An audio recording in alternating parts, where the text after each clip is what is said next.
ഒരാഴ്ച മുമ്പ് തിയേറ്ററുകളിലെത്തിയ മമ്മൂട്ടി വിനായകൻ സിനിമയാണ് കളങ്കാവൽ. വില്ലന്റെയും നായകന്റെ അഴിഞ്ഞാട്ടമായിരുന്നു തിയേറ്ററിൽ പ്രേക്ഷകർ കണ്ടത്. മമ്മൂട്ടിയുടെ സ്റ്റാൻലി ദാസ് എന്ന കഥാപാത്രം തന്നെയാണ് സിനിമയിലെ ഏറ്റവും വലിയ പോസിറ്റീവ്. ഇത്രത്തോളം നെഗറ്റീവ് ഷെയ്ഡുള്ള കഥാപാത്രം മമ്മൂട്ടി അല്ലാതെ മലയാള സിനിമ ഇൻഡസ്ട്രിയിലെ ഏത് സൂപ്പർ സ്റ്റാർ ചെയ്യും എന്ന ചോദ്യം ഉയരുന്നിടത്താണ് മെഗാസ്റ്റാറിലെ അഭിനേതാവിനോട് കാണികൾക്ക് അളവിൽ കവിഞ്ഞ് ആരാധന ഉടലെടുക്കുന്നത്. റിസ്ക് എടുക്കാൻ തയ്യാറായാൽ പിന്നീട് സന്തോഷിക്കാൻ വകയുണ്ടാകുമെന്ന് തെളിയിച്ച് തരുന്നതുപോലെയായിരുന്നു മമ്മൂട്ടിയുടെ പ്രകടനം. വിനായകനും ഒട്ടും പിന്നിലല്ല. അടുത്തിടെ വരെ വിനായകനെ തെറിവിളിച്ചവരും പരിഹസിച്ചവരും വരെ കളങ്കാവലിലെ പ്രകടനം കണ്ട് കൈയടിക്കുന്നു. കുറുപ്പ് എന്ന ചിത്രത്തിലൂടെ ശ്രദ്ധേയനായ എഴുത്തുകാരൻ ജിതിൻ കെ ജോസ് ആദ്യമായി സംവിധാനം ചെയ്ത ക്രൈം ത്രില്ലർ കൂടിയാണ് ഈ ചിത്രം.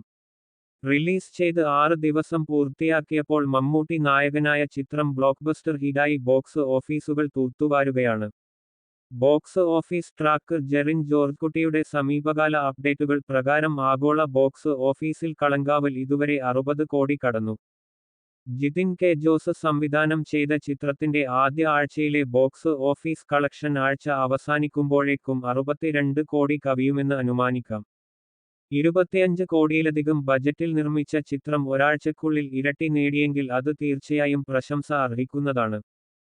കാര്യങ്ങൾ ഇതേ രീതിയിൽ മുന്നോട്ട് പോയാൽ കളങ്കാവലിന് രണ്ടാം ആഴ്ചയിലും ബോക്സ് ഓഫീസിൽ നിന്നും കോടികൾ വാരാൻ കഴിയും.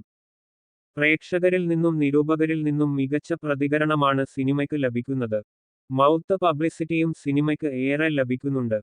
സിനിമ തിയേറ്ററുകളിൽ രണ്ടാം ആഴ്ച പിന്നിടുമ്പോഴേക്കും ലോകമെമ്പാടുമുള്ള ബോക്സ് ഓഫീസിൽ 100 കോടി കടക്കുമെന്ന് ഇപ്പോഴത്തെ കളക്ഷൻ റിപ്പോർട്ട് വിളിച്ചു പറയുന്നു. ആഗോളതലത്തിൽ ഈ വർഷത്തെ ഏറ്റവും വലിയ ഹിറ്റായി മാറിയ മലയാള സിനിമ തുടരും പോലും ഒരാഴ്ചക്കുള്ളിൽ 60 കോടിക്ക് അടുത്ത് എത്തിയിരുന്നില്ല. ആദ്യ ആഴ്ചയിൽ സിനിമ 52.51 കോടി രൂപയാണ് നേടിയത്. എമ്പുരാനേക്കാൾ ഏകദേശം 31 കോടി കുറവാണ് തുടരും ആദ്യ ആഴ്ചയിൽ നേടിയത്. പക്ഷേ ചരിത്രത്തിൽ ആദ്യമായി കേരള ബോക്സ് ഓഫീസിൽ നിന്ന് മാത്രമായി ഒരു സിനിമ 100 കോടിയിൽ അധികം നേടി എന്ന നാഴികക്കല്ല് മറികടന്നിരുന്നു തുടരും. അതേസമയം ലോകമെമ്പാടുമായി ഏറ്റവും വേഗത്തിൽ 50 കോടി ക്ലബിൽ ഇടം നേടിയ മമ്മൂട്ടി ചിത്രമായി മാറി കഴിഞ്ഞു കളങ്കാവൽ.